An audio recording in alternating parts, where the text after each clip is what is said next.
How would you like a 15% discount to my daily email, the stack of stuff, the show notes, discounts to the conference, all of that? All you need to do is text the word show to 33777. You'll get the annual subscription with a 15% discount to my daily email. You'll get the stack of stuff, the links to the show notes, discounts to the conference, and so much more. All you have to do is text the word show, SHOW, to 33777. Text show to 33777.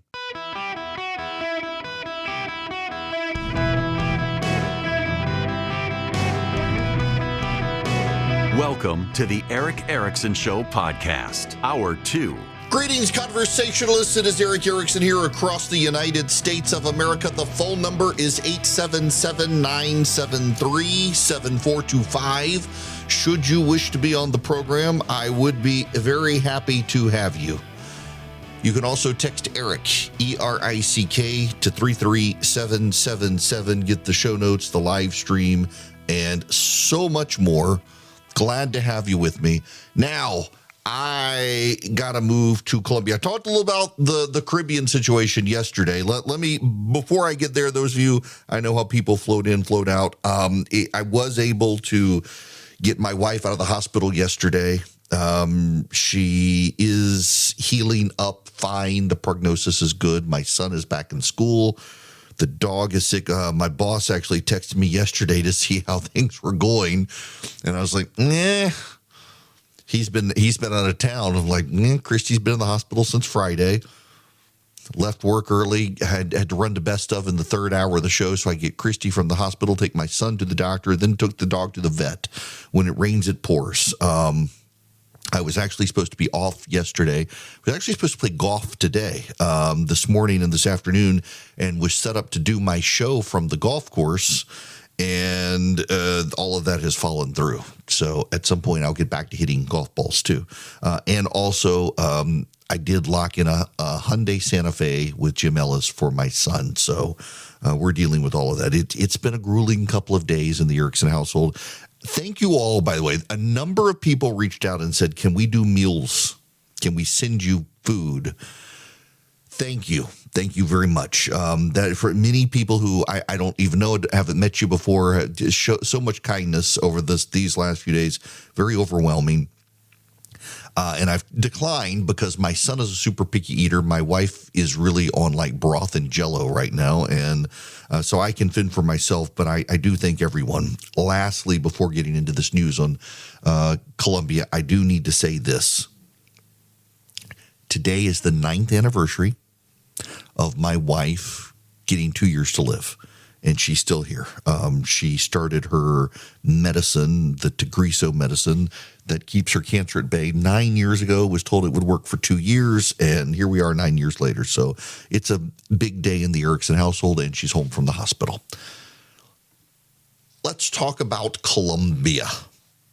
Last night, the Colombian president gave a interview to an American Hispanic language news outlet. If you subscribe to the show notes, you have the interview. I believe it's Telemundo. Univision. It's in Spanish, but I can read it for you. Thank you very much, Mr. President, for the extended conversation. I leave with concern, obviously, but the situation is concerning. I hope you find wisdom and pragmatism to get out of this. We'll see. I've got it, he says.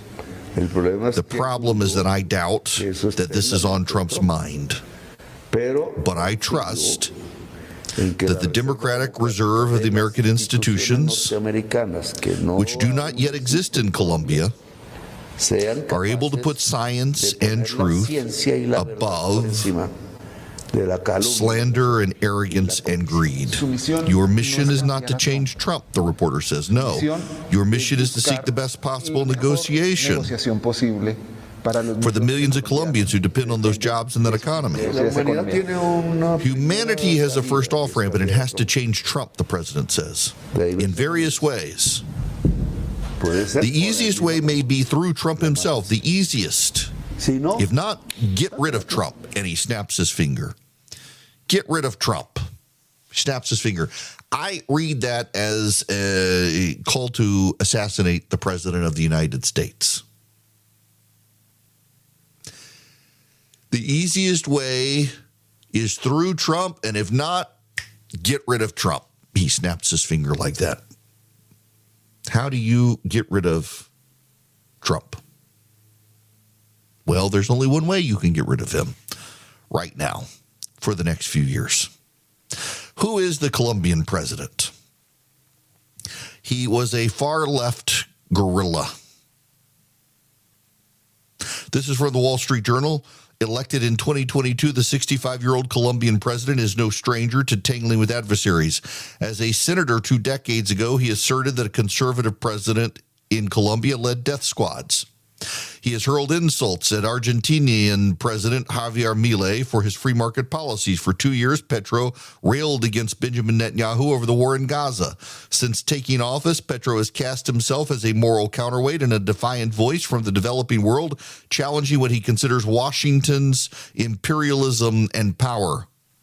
The Colombian leader's quarrel isn't with Americans, Petro said on social media on Sunday, drawing a line between Americans and the leader. The problem is with Trump. A mafioso is a human being who embodies the best of capitalism, greed, Petro said.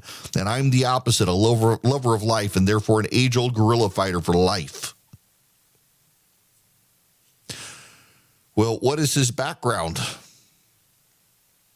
He was a guerrilla fighter against the government of Colombia, the conservative government of Colombia. What's more notable is that he is trying to couch himself as a South American leader because he's got Da Silva in Brazil and he's got Maduro in Venezuela, and he doesn't want to be overshadowed as one of the left-wing leader. He likes fighting with others to elevate himself. Petro's been desperate to present himself as the face of Latin American resistance to Trump, says Jeff Ramsey, an expert in Colombian politics at the Atlantic Council Policy Advocacy Group in Washington. He's been looking for a fight for months, and Trump has finally given it to him. It's unclear what finally triggered Trump, but Petro criticized U.S. airstrikes on boats Trump alleges were Venezuelans with drugs. He then accused the U.S. of homicide. Trump struck back Sunday. Petro, you should understand, according to all the people who have analyzed this 65-year-old left-wing guerrilla, views himself as a man of the world stage. He actually views himself as transcendent of Colombia. He wants to be a world leader, and he doesn't want to be just any particular world leader. He wants to be a world leader of the left, calling for Donald Trump to be, quote unquote, gotten rid of. He's the first leader on the world stage to suggest if Trump won't bend, we will need to get rid of Trump, as he snaps his finger. It's to get him attention, and he's gotten the attention. He may get the attention. I mean, we may send Ukraine 999 Tomahawks and Labo the 1,000 at the presidential palace in Colombia. We might need to get rid of this guy as he calls to get rid of the president of the United States. And you see what he's doing here, which is actually kind of clever. What do progressives hate in the United States? Trump. Anyone who hates and insults Trump, they're on their side. Look at how they've all pivoted towards Hamas. Hamas hates Trump. They're with Hamas. The Chinese, they're saying nice things on the left these days about the Chinese because the Chinese don't like Trump. Progressives pretty much on the side of Nicolas Maduro at this point because Nicolas Maduro, the Venezuelan leader, hates Trump. I mean, they're even denying that Trinidad is in the United States, the left is.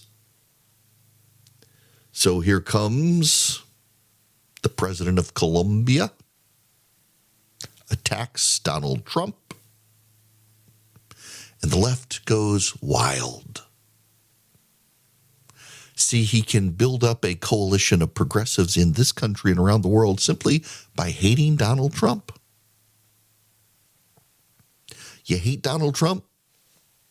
the left gets in your pocket. If you use your prestige and power to hate on Donald Trump, the left will bend over backwards, because the left is defined these days, not in philosophical terms. The left in the United States is defined as whatever Donald Trump hates, they like. Whatever Donald Trump hates, they like. Whatever Donald Trump likes, they hate.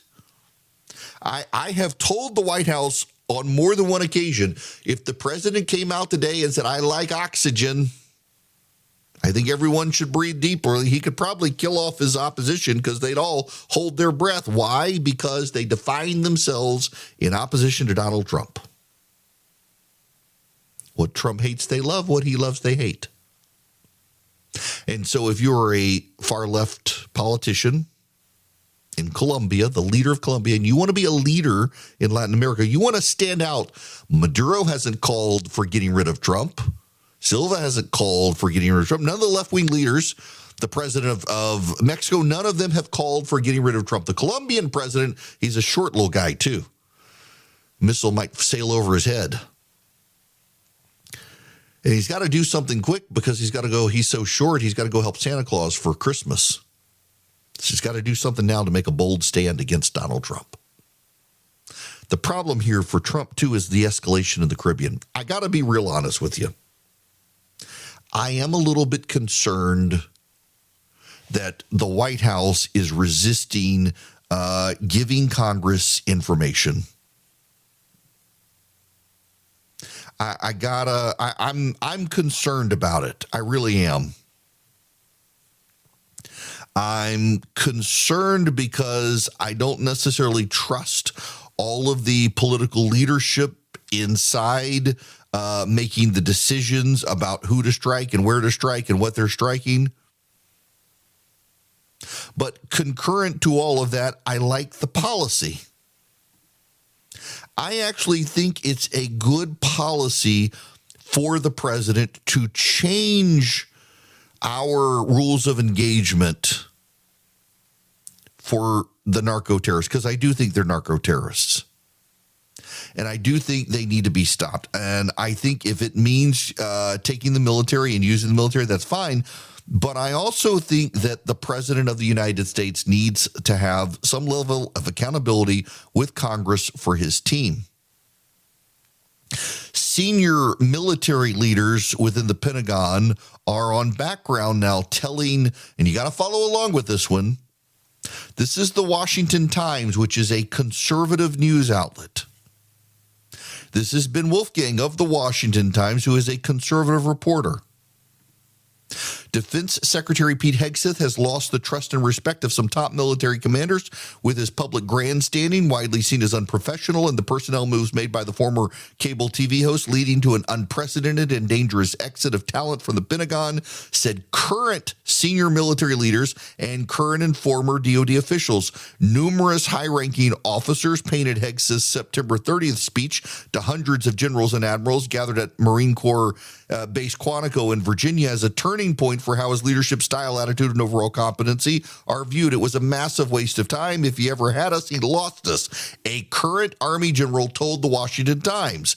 The Quantico speech, described by other sources as embarrassing and theatrical to a degree that is below our institution, seemed to crystallize belief about Hegseth that had taken root among senior officials, including the view that the secretary operated with a junior officer's mentality that led him to micromanage policies about issues such as military facial hair standards and press access.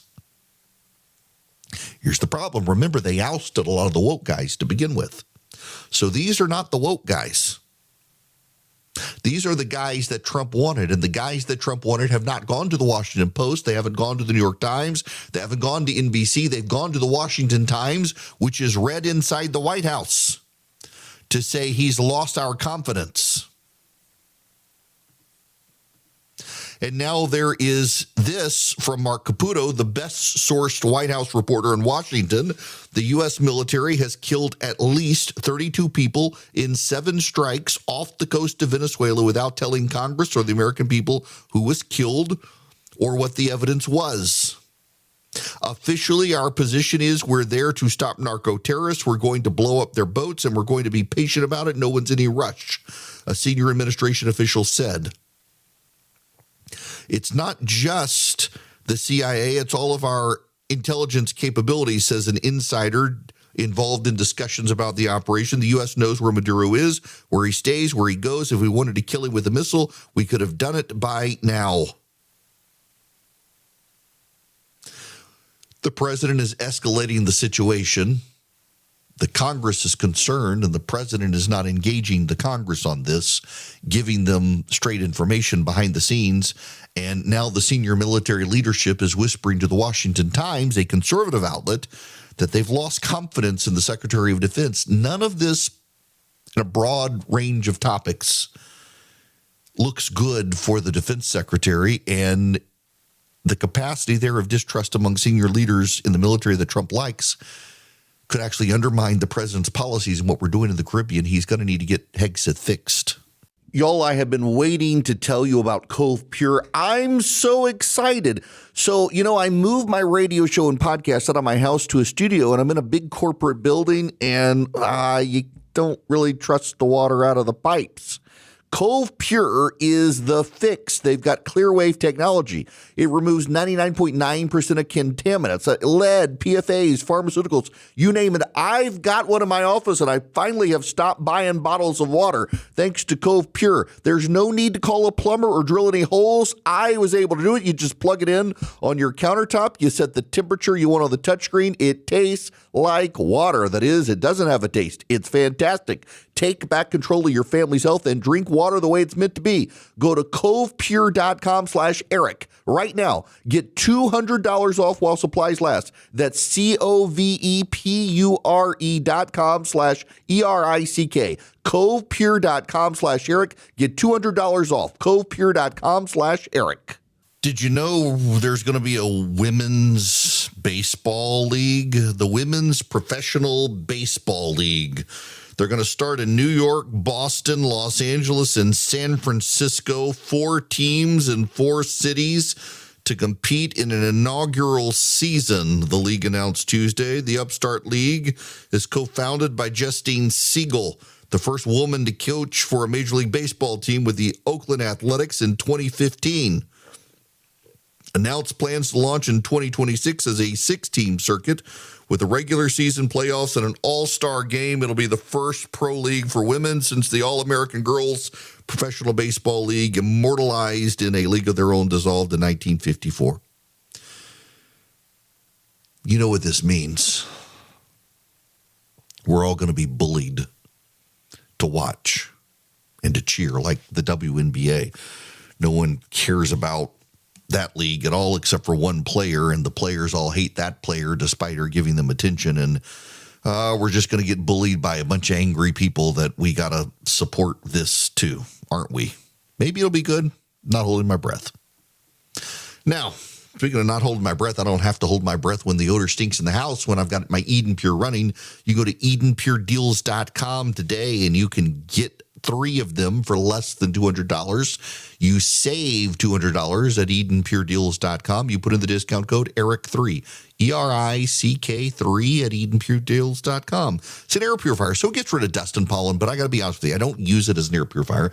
I don't leave it running because it generates ozone, but ozone is the brilliant key to eliminating odors. So I use it when there's a room stinkier. When, for example, the most common usage for me is a hotel room or a rental car that someone has smoked in and it stinks. You plug in the Eden Pure Thunderstorm. You can even plug it in with a USB cord to a USB outlet, and you fire it up for a few minutes. You walk away, you come back and plug it, and your air smells fresh because the smoke odor is gone, because the ozone goes where the odors go and wipes them out wherever they are. No odor can stand up to it. Get 3 of them and save $200.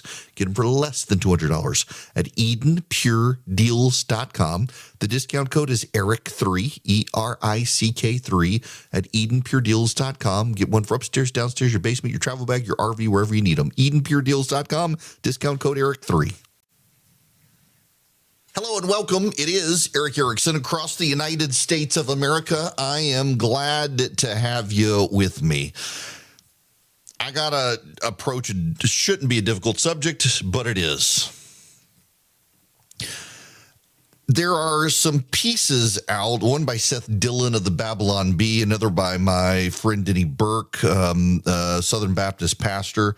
Let me start with Denny's piece here. No frenemies to the right. He's writing World Magazine. Last week, Politico released a bombshell report that has roiled the political right in the United States. The report details the contents of private Telegram chats over 7 months among leaders of young Republicans in New York, Kansas, Arizona, and Vermont. The group chats reveal some truly reprehensible statements from young Republicans who thought their comments would remain private. Politico described the contents of the group chat this way. They referred to black people as, quote unquote, the watermelon people, and mused about putting their political opponents in gas chambers. They talked about raping their enemies and driving them to suicide, and lauded Republicans who they believe support slavery.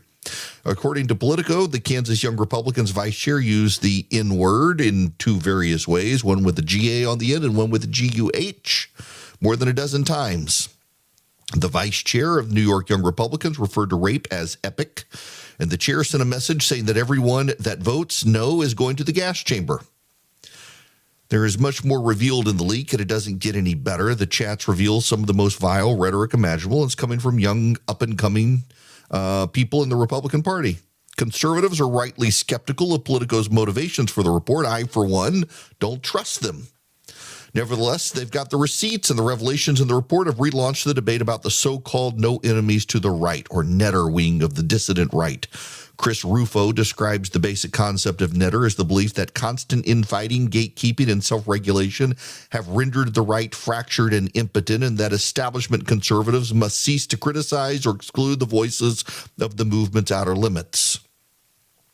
The netter principle would prevent any conservative from criticizing or excluding the extreme margins of the right, even if they express themselves in racist and anti-Semitic terms. Unity among the political coalition trumps everything, and internal critiques and exclusion destroy unity. At least that's how the principle goes. Now, let's be clear here. Number one, some of the statements made by these young Republicans were made sarcastically, and they weren't meant to be taken seriously. They were made sarcastically, and I'm not going to vilify anyone for making sarcastic comments when the group chat is leaked. Two, notice there hasn't been a lot of conversation about who leaked the group chat. There's now a second group chat that's been leaked, and from what I have been told fairly reliably from people who have a sense of who did it, it's some couple of people inside the Trump administration, young guys settling grudges by destroying the careers of people that they have viewed as competitors in politics. So there's axe grinding with the leaks as well. So let's just not forget this perspective here with these leaks. There are people on the right leaking the group chats in order to destroy the careers of other people on the right who they view as competitors. Now, that's not the only one here. There's also the Charlie Kirk situation and Seth Dillon, who has a piece on the same topic. Seth Dillon writing at the Free Press. Seth Dillon, the CEO of Babylon Bee. Nice guy.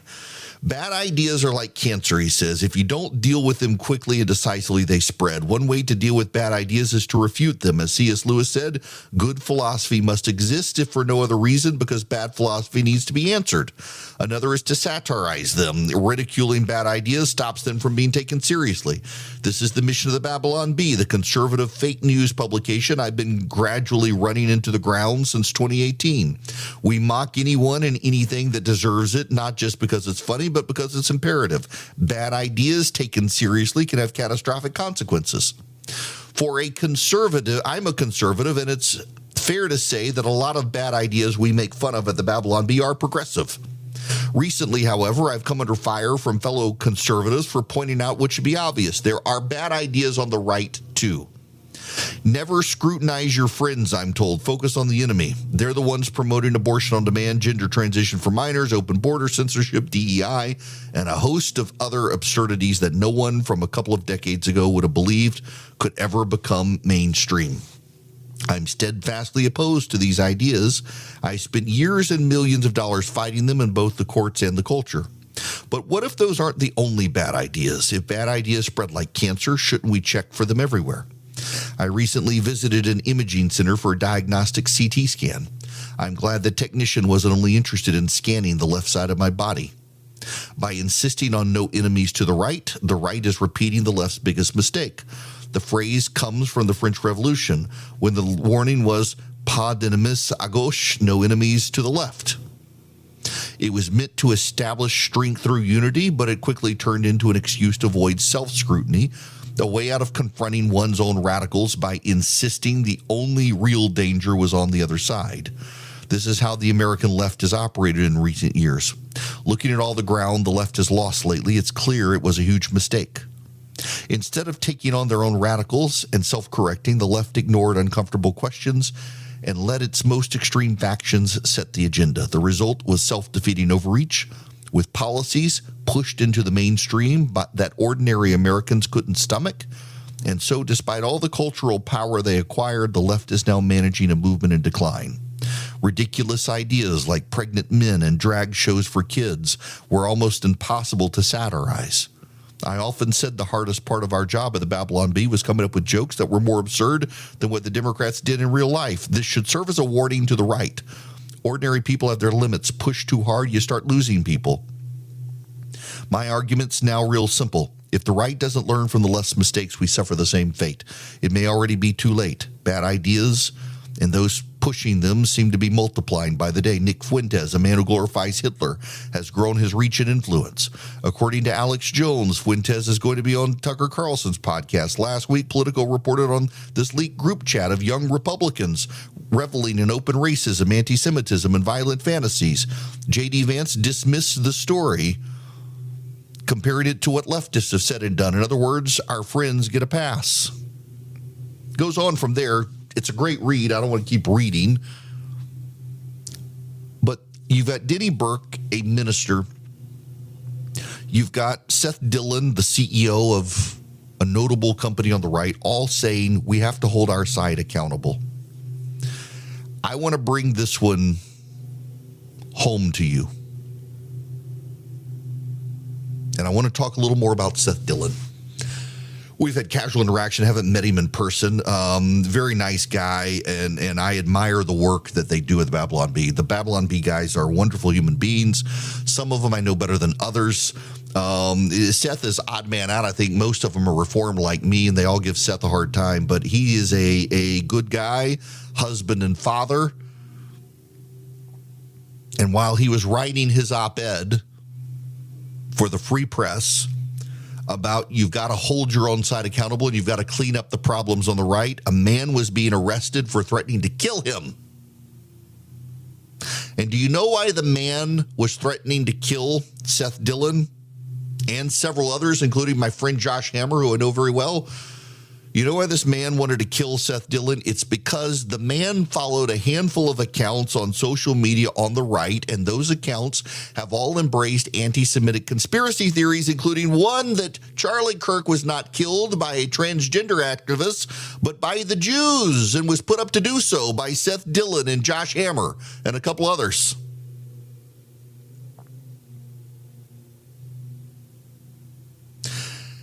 A man tried to kill or was contemplating killing and threatening to kill Seth Dillon and others because people on the right have let anti-Semitism fester, and some voices on the right, like Candace Owens and others, have been spreading conspiracy theories about Charlie Kirk's assassination, and it caused a man, a deranged man, to decide to murder them. And by the logic of J.D. Vance and Matt Walsh and other prominent figures on the right, we have to keep our mouth shut. I'm not going to keep my mouth shut. And you shouldn't keep your mouth shut. There are enemies on the right. Nick Fuentes praises Adolf Hitler. Tucker Carlson now praises the Russians and says Russia is so much better than America. The food is better in Moscow. The subway system is glorious. Never mind that the people who built that subway, highlighted by Tucker Carlson, were British men who were kidnapped by the Russians and held as prisoners by the Soviets to build that subway. Candace Owens has lost her mind. There's anti-Semitism and violence growing on the right, and there is on the left. You know, while all this is playing out, yesterday in Atlanta, Georgia, at Two Dead Mayors International Airport, a man walked in and wanted to engage in a mass killing. He had 27 rounds and an AR-15 in his car. Could have killed 27 people at the airport, but his family decided to turn him in. Can you imagine if his family didn't turn him in? He could have, he had 27 bullets minimum. And he had a magazine that could hold a lot more than 15 rounds. He had an extended magazine, apparently. He could have killed a lot of people in the airport at one time. His family turned him in. His family didn't say, well, no enemies in the family. No one in the family can snitch. Snitches get stitches. They did the right thing. They called the police. He was found in the airport scoping it out before he went back to get his gun. Man was suffering mental health issues. He's a previous felon on drug-related charges. Can you imagine if the family did nothing? Now, yeah, I do want to use that example for the right. You do nothing, and the insanity festers on the right, so much so that some good and prominent conservatives could have been murdered by a madman because the insane rhetoric of some people on the right, not the left, but on the right, inspired that man to decide to kill these conservatives over a conspiracy theory. And the position of some on the right is, well, we can do nothing. We can't hold these people accountable. There can be no enemies to the right of me. Look at what happened to the left. That's the direction the left went. They said there's no enemies to the left of me, and the American people turned on them because they went absolutely bat crap crazy. When you're festering the conspiracy theorists, the anti-Americans and the anti-Semites on the right, and the anti-Americanism is growing in corners of the right now as well, you've got problems. And you got to clean it up. You got to hold it accountable. You've got to say, I'm not with that. You got to hopefully marginalize it. Because it's a festering mind virus. Do you know on the right, not just the left, there's a growing belief that socialism is better than capitalism. People feel let down by capitalism. What we have right now isn't even real capitalism. What we have right now is a protectionist regime by the Democrats and the Republicans to pick their own winners and losers. It's not the free market. It's not the creative destruction of the marketplace. We don't have any of that right now. We had that. And then Republicans and Democrats alike in Washington, D.C. conspired to turn the market into something that's governed by technocrats and managed by technocrats. We should be getting rid of that as well. But because we have that now, you got people on the right thinking, maybe we should try socialism. I can tell you how socialism works. We have a lot of people who've come to this country as refugees and illegal immigrants fleeing socialism. Socialism doesn't work. Socialism is bad. The government dictating to you the terms of your life is always bad, and that's what socialism ultimately amounts to. And yet you got people on the right who are coddling it. Even people within the Trump administration who think, we can trust us to make the good decisions. No, you can't, because you are what we call a sinner. And I want as few of you in charge of me as possible, which is why I like limited government. If there are no enemies to the right of you, you will not be a good voice for clarity. A man, the CEO of a company many of you love, the Babylon Bee, had someone decide to murder him because of festering anti-Semitism on the right. And there are those on the right who say we should stay silent and let it fester. No, thank you. Hello there. It is Eric Erickson. Delighted to have you. The phone number is 877-973-7425. Should you wish to be on the program, I would be delighted to have you. Don't forget to text Eric, E-R-I-C-K, to 33777. Get the live stream, the show notes, so much more. So apparently the president's going to do what Joe Biden did. I dissent. I actually do dissent. I'm old enough to remember when Trump supporters blasted Joe Biden for student loan forgiveness, saying that the government should not be in the business of forgiving the student loans of those who got loans to go to college. Yet millions of student loan borrowers will see the light at the end of the tunnel after the Trump administration agreed to reinstate loan forgiveness plans it had partially blocked following a court battle.